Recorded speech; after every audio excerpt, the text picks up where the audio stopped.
it be nice if you could just walk into your closet in the morning and every single item was something that you loved and you knew you could just grab it, put it on, and feel great for the day?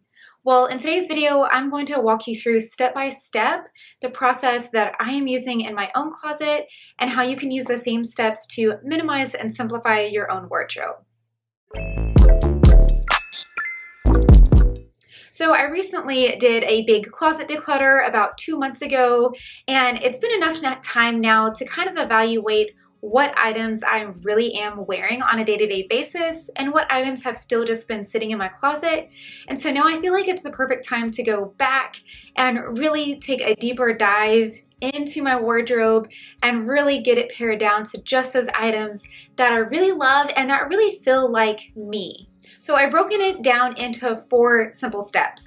And the first step is the most important thing, and I talk about this in a little bit more detail in my Simplify Your Wardrobe video, and that is to define your style. This is so important because once you have your style defined, not only will it help you weed out those items that don't work for you, but it will help you from adding in more pieces that don't fit your lifestyle. So how do you define your style? Well, the very first thing that I would have you do is think about what you wear all the time. What are you constantly reaching for? What are you wearing over and over again and pulling out of your closet? And what items are you passing over again and again? And that will be the foundation of figuring out what your style is. So to make it just a little bit easier, I've broken it down into 6 categories. The first category is active wear. So that will be things to work out in, go for a jog, a walk, whatever kind of exercise you do, that will be its own category. Next will just be daily wear. What do you wear every single day? And this will really depend largely on your lifestyle. If you're a mom running kids to games and things like that, it's gonna look a lot different than obviously if you're a businesswoman. The next category that I have is work or business casual. And so if you are going into an office or something like that, then that will be a category. Next is formal wear. So that will be like, for us, we used to go to the Nutcracker every year for Christmas, and I would always wear a really beautiful dress. So that would be like a formal occasion for me, which doesn't happen that often anymore, so it's probably not going to be a primary category for me. But really be thinking about what categories you use the most. The next is going out. So that could be going out for coffee with a girlfriend or going out on a date night with your significant other. Something that's still kind of casual, but a little nicer than your everyday wear. And finally is loungewear, and this is one that I feel like has probably grown in a lot of people's closets with COVID and all of the things that we have going on, keeping us home more. I know for me, it has definitely become one of my primary categories.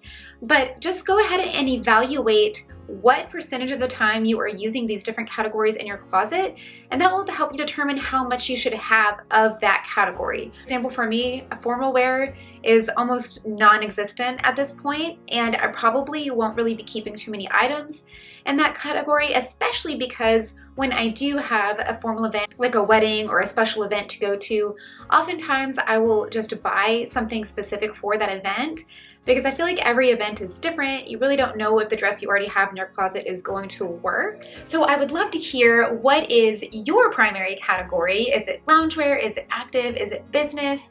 Let me know right now in the comments. I would love to hear. And if you are a visual person like me, I've included a flow chart down below that will help you kind of go through this process, along with some worksheets to really help you define your style and figure out what your body type is, what your category is, like are you a winter, spring, summer, fall, and that will really help hone into on what looks the best on you and really help you hone in on what you should have in your wardrobe. So if you're interested in those, I've included links below, and those are completely free. And then the next question under defining your style is, what are you the most comfortable wearing? Are you okay wearing high heels or tighter clothing? Or are you someone who is really big on comfort, soft fabrics, things that feel good against your skin, and you always pass up anything that's itchy or uncomfortable? Then really take that into consideration and go ahead and get rid of those items that you aren't comfortable in, because life is too short to be wearing clothes that you don't even feel good in. And then actually going back to that lifestyle piece, I forgot to mention, what type of care does your clothing require? And Are you okay with that? Are you someone who prefers to avoid dry clean or hand wash, and you have that dry clean only dress in your closet that just sits there because you never make it to the dry cleaners, or that hand wash sweater that you never wear because you just don't feel like messing with the maintenance of it? Take that into consideration too. And if it's an item that is just too much of a hassle, then go ahead and get rid of that as well. And then finally, what are you wearing over and over again on repeat? And figure out if you need more of that item and maybe less space for some of those other items that you're passing up over and again. All right, so that was a lot with defining your style, but I just think that it's that important. So once you have figured that out, then we move on to step 2, and that is purging or decluttering your clothing. So this is where you're pulling out all those items that you know you're not going to wear or that you're not going to keep, and either donating, selling, or tossing them. And then the next step, once you have purged all of those items that you are not keeping, is to organize your clothing by type.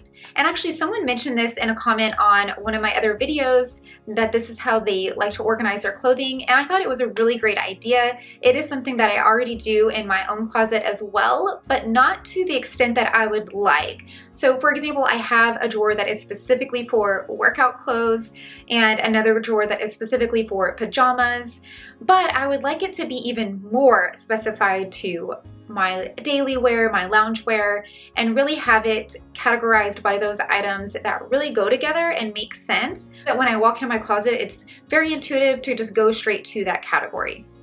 All right, number 4 is to make a list of all of the gaps in your wardrobe. So once you have purged the clothing that you no longer want and you have organized by category, it'll be really easy to see what's missing in your closet. So for example, for me, I am still wearing, I don't think you can see in this frame, but I'm actually still wearing maternity leggings because I have yet to buy new leggings since I had my baby, which is pretty sad being that he is now almost a year old. So it's definitely a category that I need to make note of and purchase some more just regular leggings. So this is a great time to go ahead and look through your clothes and see what it is that needs to be replaced or what it is that you might need more of. And that way when you go shopping, you'll already have that top of mind and be less tempted to just go and buy things that you may not actually need. And it also just really helps with the decluttering process. If you know that you're going to be replacing those items and you have that list handy, then you won't feel so bad about getting rid of some of the things that are kind of worn out or that you're not really using anymore.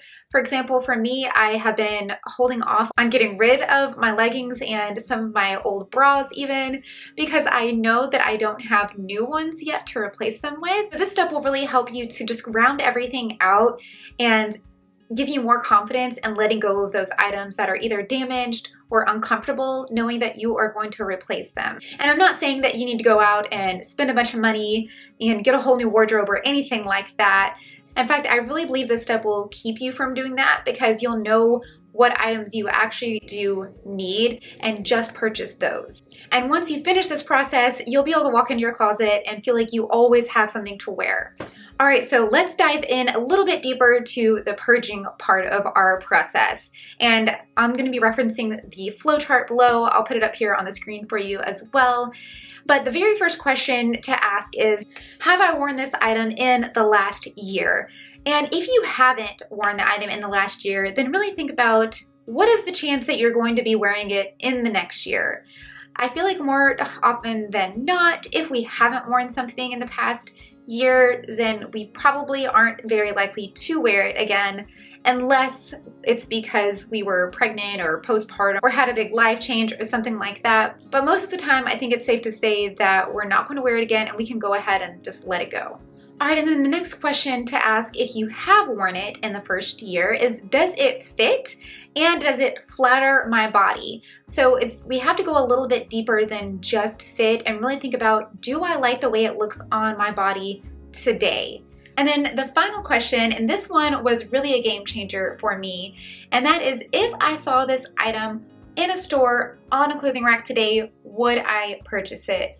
And I think when we really apply this to our current wardrobe, it really helps us to see how much we really do love that piece. And it really helps to weed out those items that we're just keeping just in case, right? And those just in case items can really be what clutters up our wardrobe so quickly because we're holding on to them thinking that we might wear them someday, and someday often never comes. And next thing we know, we are constantly just pushing them aside and shuffling them around to get to those things that we actually do want to wear.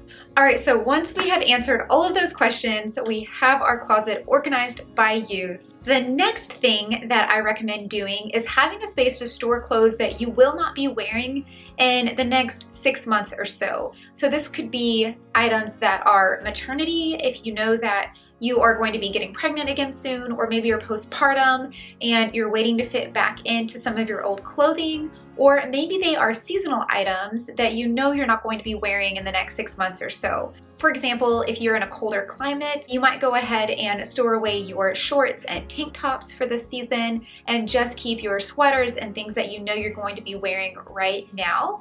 And that way you're saving space and you're keeping it to where it's just items that you know you can grab and go, like we talked about at the beginning of the video. And for this, I just use a simple small tote that I can either put in the back of my closet or slide right underneath my bed. All right, so we have our closet streamlined, cleaned out, simplified, minimized. How do we maintain it? This is the hardest part for a lot of us. And I have 2 things that I would recommend. And the first is to just continuously purge regularly.